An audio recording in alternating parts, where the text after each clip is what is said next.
Over 100 billion servings. That is how much instant ramen the world consumes every single.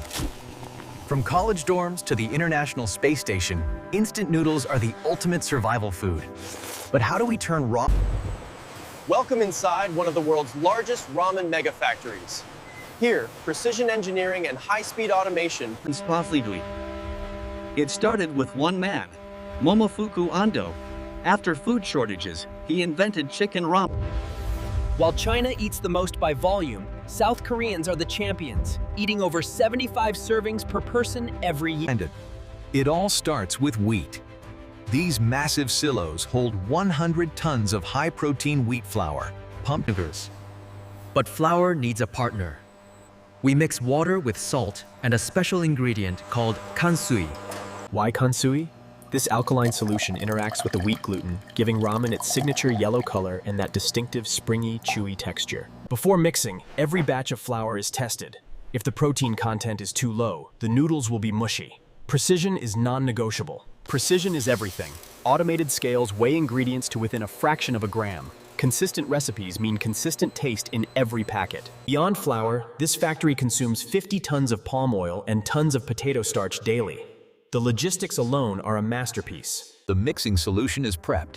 It's time to meet the flour in the giant industrial mixers. This is where the chemistry happens. Inside these giant mixers, 500 kilograms of flour are combined with the Kansui solution. But it doesn't look like bread dough.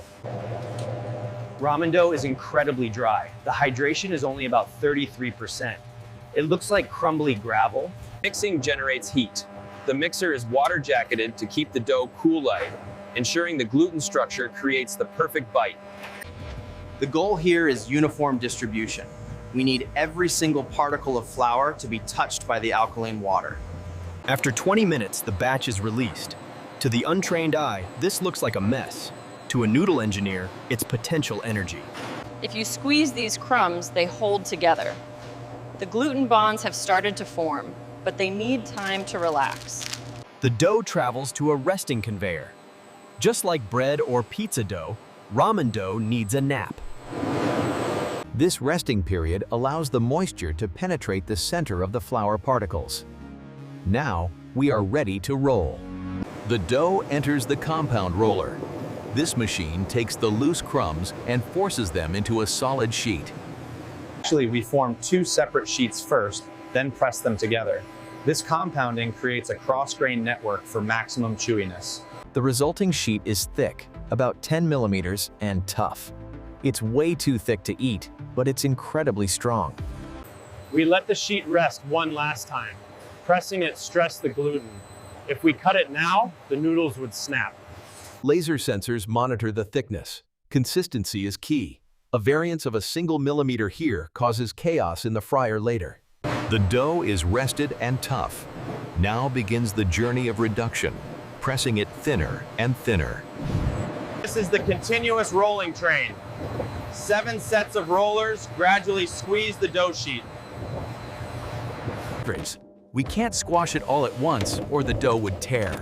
It steps down, 10 millimeters to 7 to 4. As it gets thinner, the surface becomes silky smooth. The pressure aligns the gluten strands, creating that slurpable texture. The sheet is moving faster as it gets thinner, accelerating from a crawl to a sprint to keep up with the volume. By the final roller, the sheet is barely thicker than a credit card. It's translucent, strong, and elastic. We have a continuous sheet of dough miles long. Now, we need to turn it into noodles.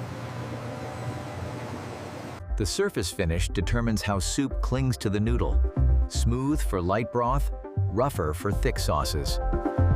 Sensors detect if the sheet is sagging or too tight, adjusting roller speeds by fractions of a second. The sheet is perfect. It's time for the most iconic step in the process, creating the wave. The sheet passes through a rotary slitter. Dozens of grooves slice the dough into continuous strands. But they aren't wavy yet. Here is the secret. The conveyor belt below moves slower than the noodles falling onto it. This speed difference forces the noodles to bunch up. It's a traffic jam for dough. The strands buckle and fold, creating that signature instant noodle wave. Why wavy? It prevents noodles from sticking together, allows steam to circulate, and fits more noodles into a compact cup. Different cutters create different noodles.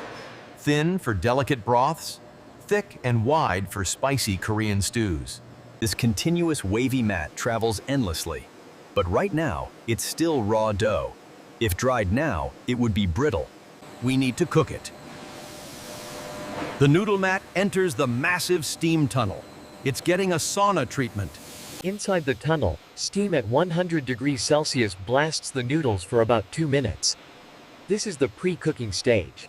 The steam gelatinizes the starch. This converts the raw dough into a digestible form, so all you have to do later is add hot water. Look at the transformation. They enter pale and floury, but exit semi-translucent and elastic. They are now edible ramen. The texture is now chewy and firm, but they are wet and sticky. Moisture content has jumped to nearly 40%. To prevent sticking and add flavor, the noodles are showered with a seasoning liquid or water bath. The noodles are stretched slightly to separate the strands. We don't want a solid brick of dough. This process uses massive amounts of energy. Modern factories capture the steam to preheat water for the next batch. The endless river of steamed noodles is ready to be portioned into the familiar square or round blocks. A rotary blade spins at high speed, cutting the continuous river of noodles into precise lengths, usually about 30 centimeters. Once cut, gravity drops the portion into a metal fryer basket. This determines the shape, round for cups, square for packets. The noodles are folded over to create a dense block. The weight accuracy is incredible, within plus or minus 2 grams. Thousands of baskets march towards the fryer like soldiers. This is the moment of dehydration. Right now, they are wet and perishable. To make them instant and shelf-stable for months, we must remove the water immediately. The baskets dive into a massive tank of palm oil heated to 150 degrees Celsius. This is flash frying. The violent bubbling isn't boiling oil. It's water escaping from the noodles as steam. This is dehydration in overdrive. As water rushes out, it leaves behind millions of microscopic holes. These holes allow hot water to rush back in when you cook it. The process takes just 90 seconds. The noodles are sterilized, dried, and fixed into their block shape. Some brands use hot air dryers instead of oil. It takes longer, 45 minutes, but results in a lower fat, chewier noodle. Mechanical hammers tap the baskets to release the blocks. They drop out, golden, crispy, and extremely hot. The block maintains the shape of the basket, round for cups, square for packets. The Maillard reaction has given them a savory flavor.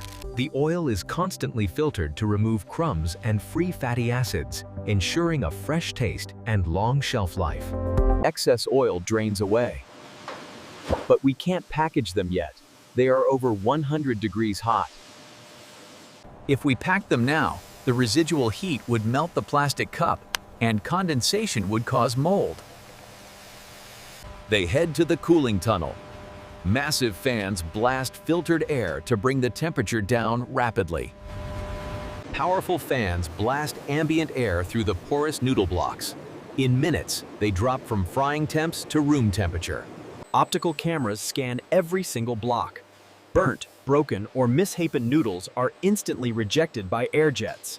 Because the moisture is so low, under 3%, bacteria cannot grow. This is why instant noodles last for up to a year without preservatives. The blocks are now hard, brittle, and preserved. They are aligned into lanes, ready to meet their cups. They are light and airy. A standard block weighs about 70 to 80 grams, but swells to double that weight when cooked. Now for the assembly. This factory line handles both packet noodles and the famous cup noodles. For cup noodles, the cup acts as the package and the bowl. Empty cups are air cleaned before the noodle block is inserted. Ingeniously, the cup is placed over the noodle block and then flipped. This ensures the noodle sits perfectly in the middle suspension zone. The noodles float in the cup with a gap at the bottom. This allows hot water to circulate underneath for even cooking. Next, the flavor. Seasoning powder, a mix of salt, spices, and MSG, is showered over the noodles. Dehydrated vegetables, eggs, and shrimp are added.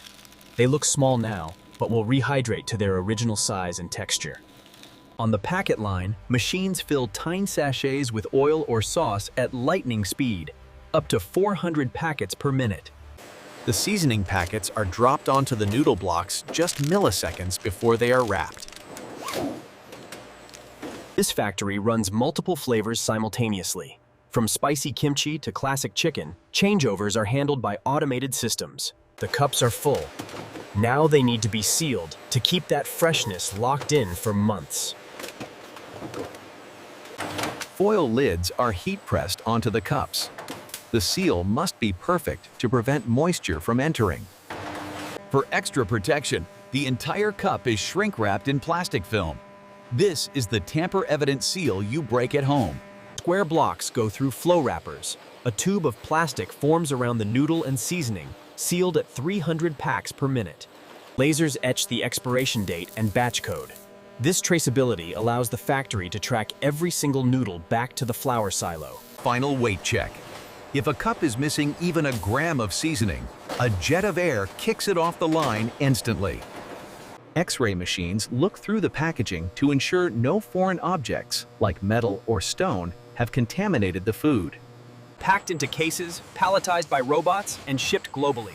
From a factory in Japan to a dorm room in Brazil, the noodle journey is complete. So next time you peel back that lid, remember the 100-yard journey of pressing, steaming, and frying that made it possible. Bon appétit!